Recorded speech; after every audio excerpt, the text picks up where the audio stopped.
नमस्कार, सत्य हिंदी पर आपका स्वागत है। मैं नीरज सिन्हा। झारखंड में हेमंत सोरेन मंत्रिमंडल के विस्तार के साथ ही सरकार का कामकाज शुरू है। इधर भारतीय जनता पार्टी में विधायक दल के नेता के फैसले पर सबकी निगाहें टिकी है। इससे पहले विधानसभा चुनावों के नतीजों को लेकर हाल ही में भारतीय जनता पार्टी की अलग अलग स्तरों पर हुई समीक्षा बैठक में हार के कई कारण उभर कर सामने आए हैं। खबरों के मुताबिक इस रायशुमारी में पार्टी के कई उम्मीदवारों का दर्द छलका है कि जयराम कुमार महतो की पार्टी झारखंड लोकतांत्रिक क्रांतिकारी मोर्चा के उम्मीदवारों को मिले वोट ने उन्हें परेशान किया।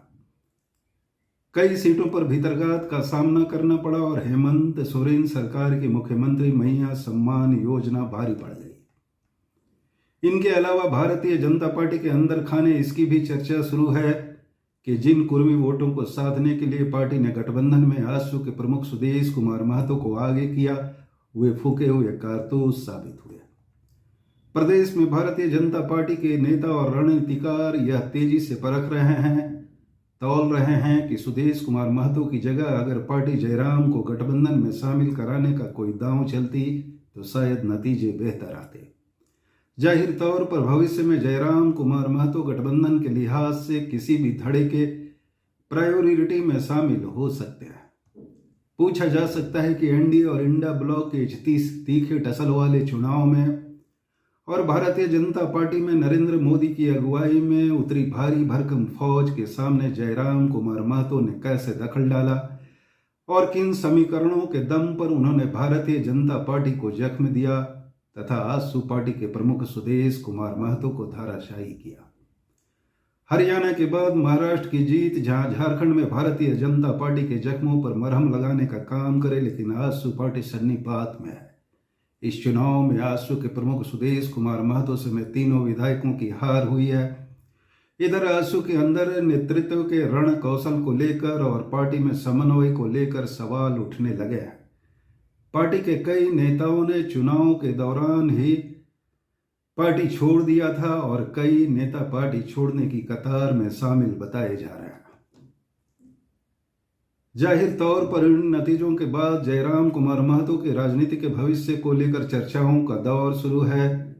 चर्चा इसकी भी है कि अगर जयराम कुमार महतो विवादों से दूर रहते हुए समझदारी से संगठन को लामबंद करते रहे और उनके उम्मीदवार कार्यकर्ता जनता के बीच मौजूद रहे तो उनका राजनीतिक भविष्य किसी नए मोड़ पर जाता दिखेगा। झारखंड लोकतांत्रिक क्रांतिकारी मोर्चा के कई नेताओं ने संकेत दिए हैं कि आने वाले शहरी निकाय चुनाव पर पार्टी की नजर है। वैसे 23 नवंबर को चुनाव के नतीजे सामने आने के बाद टाइगर जयराम एक दिन भी चैन से नहीं बैठे हैं।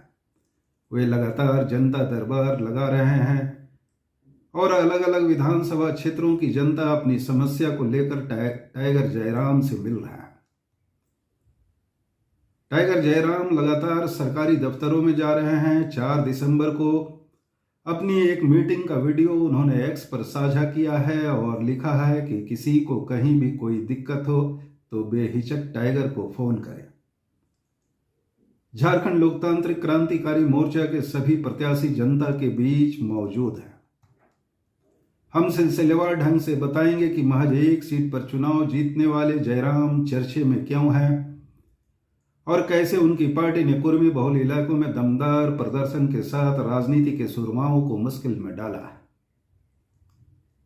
जयराम ने कोयलांचल में डुमरी की सीट पर झारखंड मुक्ति मोर्चा के उम्मीदवार और तब हेमंत सोरेन की सरकार में मंत्री रहे बेबी देवी को लगभग 11,000 वोटों से हराया है।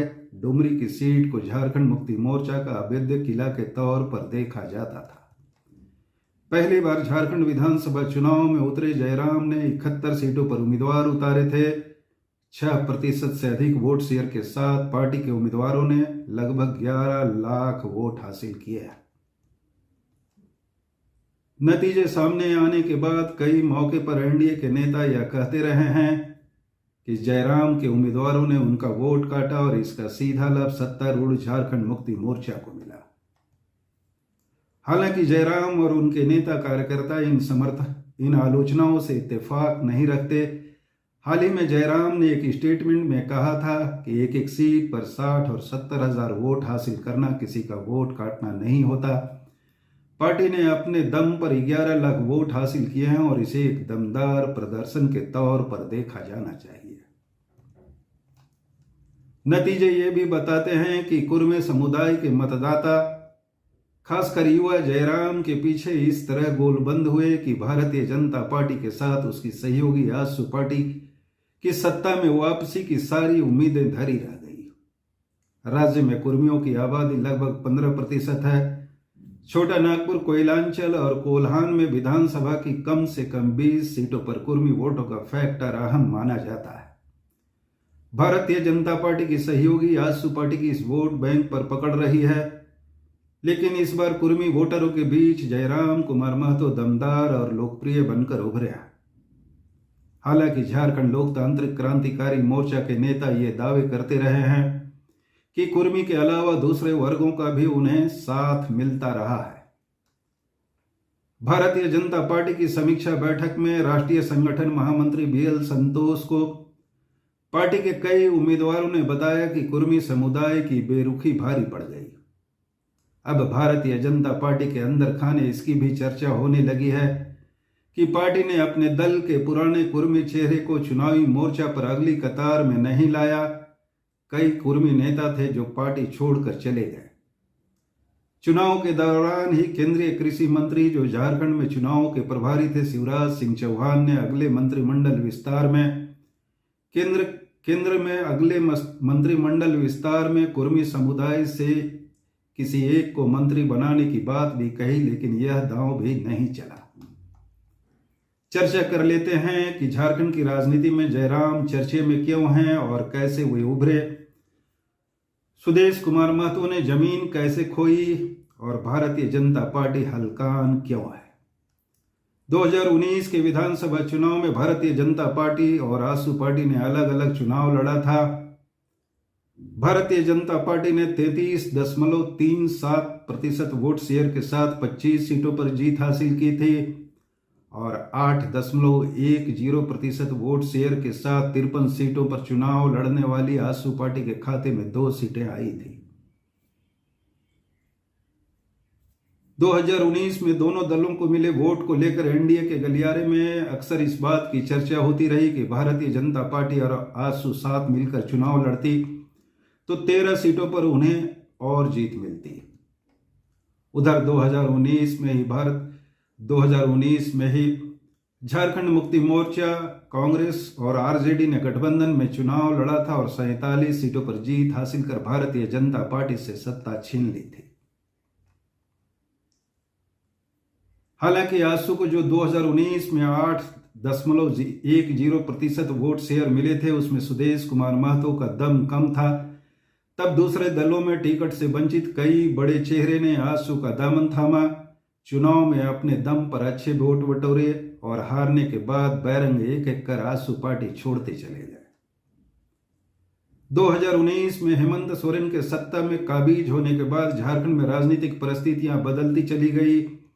भारतीय जनता पार्टी और आजसू ने यह महसूस किया कि साथ चलकर ही हेमंत सोरेन को शिकस्त दी जा सकती है। इसके बाद दोनों साथ साथ चलने लगे। इसी साल हुए लोकसभा चुनाव में भारतीय जनता पार्टी ने गिरिडीह संसदीय सीट आजसू पार्टी के लिए छोड़ी। यहां से आजसू के चंद्र प्रकाश चौधरी ने लगातार दूसरी बार जीत दर्ज की है। 2019 में भी भारतीय जनता पार्टी ने यह सीट आजसू के लिए छोड़ी थी और तब चंद्र प्रकाश चौधरी तब भी जीते थे। लोकसभा चुनाव में ही जयराम कुमार महतो ने झारखंड की चुनावी राजनीति में दस्तक दे दी थी। 8 सीटों पर उन्होंने उम्मीदवार उतारे और लगभग 8.5 लाख वोट मिले। जयराम कुमार महतो गिरिडीह से चुनाव लड़े थे और उन्हें 3.47 यानी 3,47,000 वोट मिले थे। वे तीसरे नंबर पर रहे, लेकिन इस संसदीय सीट यानी गिरिडीह संसदीय सीट के 2 विधानसभा क्षेत्र डुमरी और गोमिया में उन्होंने सबसे ज्यादा वोट हासिल किए। लेकिन जयराम कुमार महतो के इस उभार को और युवाओं की उनकी तरफ होती गोलबंदी को भारतीय जनता पार्टी और आजसू पार्टी भांप नहीं पाई। सुदेश कुमार महतो को इसका अहम रहा कि भारतीय जनता पार्टी के साथ गठबंधन कर वह चुनावी हवाओं को अपने पक्ष में करते हुए पासा पलट देंगे। उधर भारतीय जनता पार्टी के रणनीतिकार सुदेश कुमार महतो के साथ गठजोड़ कर आश्वस्त होते रहे कि कुर्मी और युवा वोटरों के समीकरण को सुदेश साध लेंगे और गठबंधन की नाव को मंजिल तक पहुंचाएंगे। विधानसभा चुनाव में भारतीय जनता पार्टी ने आजसू के लिए 10 सीटें छोड़ी थी और इन 10 सीटों में आजसू को सिर्फ एक मांडू की सीट पर जीत मिली है। मांडू की सीट पर भी आजसू के उम्मीदवार ने कड़ी टक्कर में महज 231 वोटों के अंतर से जीत हासिल की है। इस सीट पर भी जयराम के उम्मीदवार बिहारी महतो ने 71,000 वोट हासिल किए हैं। उधर 68 सीटों पर चुनाव लड़ने वाली भारतीय जनता पार्टी को सिर्फ 21 सीटों पर जीत मिली, यानी पिछले विधानसभा चुनाव की तुलना में उसे और 4 सीटों का नुकसान हुआ है। इस विधानसभा चुनाव में आजसू के प्रमुख सुदेश कुमार महतो अपने गढ़ सिल्ली में चुनाव हार गए। यहां झारखंड मुक्ति मोर्चा के अमित कुमार ने उन्हें पराजित किया है, लेकिन जयराम की पार्टी के उम्मीदवार देवेंद्र नाथ महतो ने भी सिल्ली में 41,000 वोट हासिल कर एक मजबूत और तीसरा कोण बनाया है।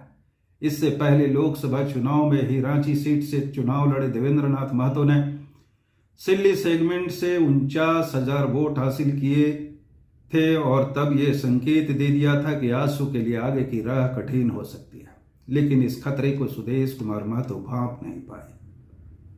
गोमिया और रामगढ़ की सीट पर भी आजसू के विधायकों और उम्मीदवार की हार हुई। अलबत्ता गोमिया में जयराम की उम्मीदवार पूजा महतो ने आजसू पार्टी के विधायक और उम्मीदवार लंबोदर महतो को तीसरे नंबर पर धकेला।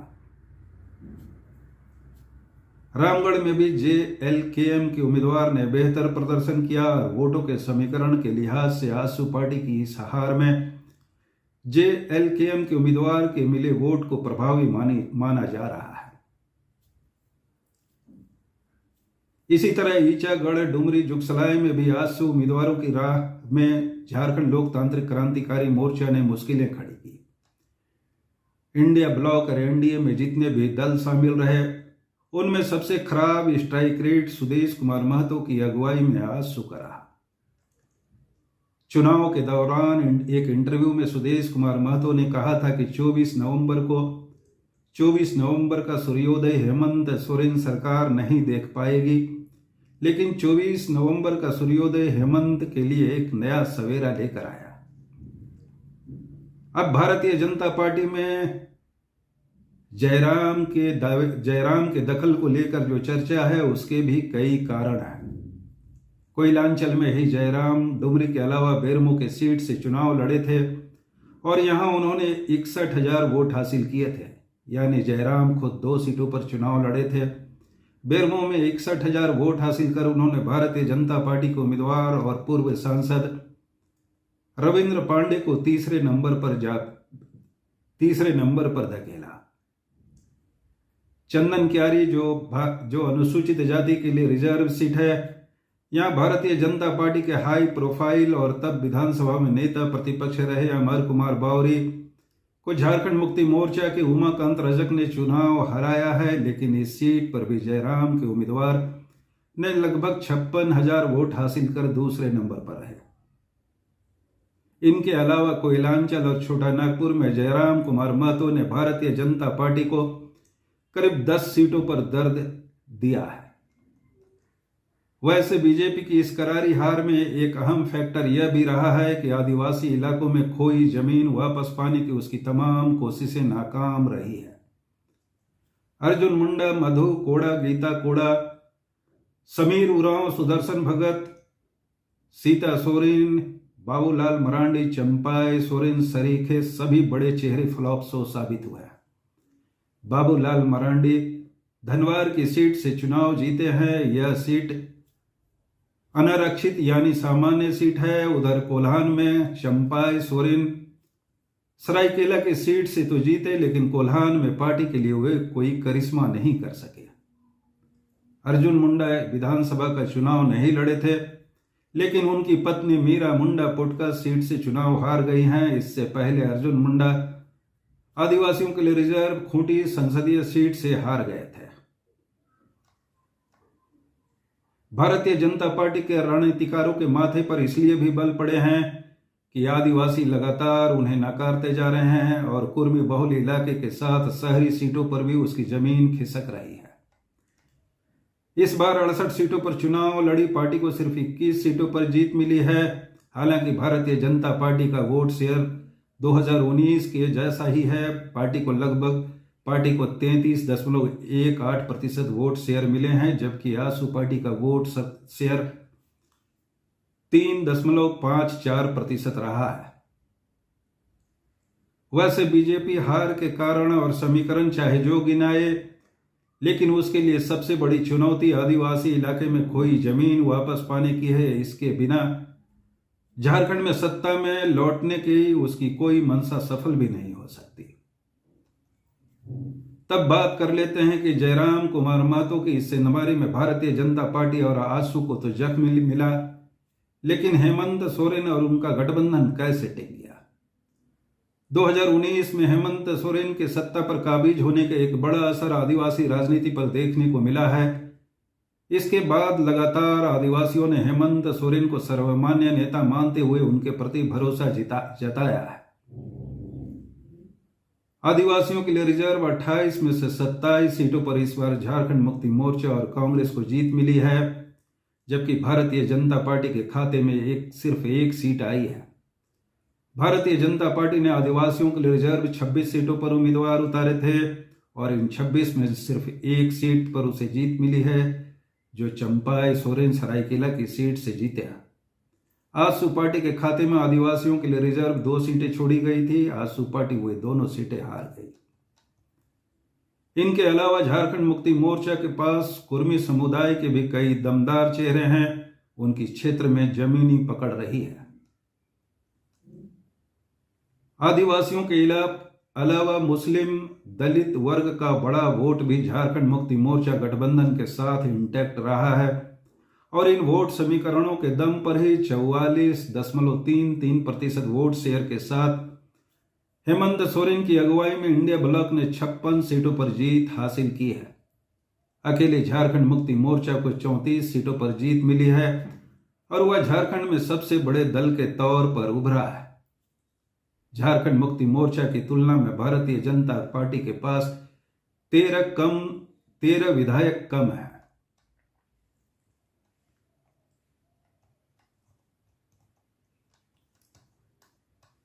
बहरहाल भारतीय जनता पार्टी की समीक्षा बैठकों में पार्टी के राष्ट्रीय महामंत्री BL संतोष ने सभी उम्मीदवारों और नेताओं से बिंदुवार सब कुछ समझने की कोशिशें की है। प्रदेश की यह रिपोर्ट केंद्रीय नेतृत्व को भी सौंपी जानी है। इस बीच भारतीय जनता पार्टी के प्रदेश कार्यकारी अध्यक्ष का एक बयान मीडिया में आया था, जिसमें उन्होंने कहा कि पार्टी चुनाव में सफलता और असफलता को सामान्य रूप से देखती है। झारखंड में पार्टी की विश्वसनीयता में कोई कमी नहीं आई है, वोट भी बढ़े हैं। लेकिन सच यह है कि भारतीय जनता पार्टी का जख्म गहरा है और जयराम के उभार को भांपने की बजाय सुदेश कुमार पर बड़ा भरोसा उसे अब अंदर ही अंदर खटकने लगा है। सच यह भी है कि कभी झारखंड की राजनीति में धूरी रहे और कई बार सत्ता में बाजीगर बनकर उभरे सुदेश कुमार महतो के दमखम पर जयराम और झारखंड मुक्ति मोर्चा ने जड़ से हिला दिया है। देखा जाना बाकी है कि टाइगर जयराम अपने उभार को झारखंड की राजनीति में आगे किन मजबूती से स्थापित कर पाते हैं। धन्यवाद।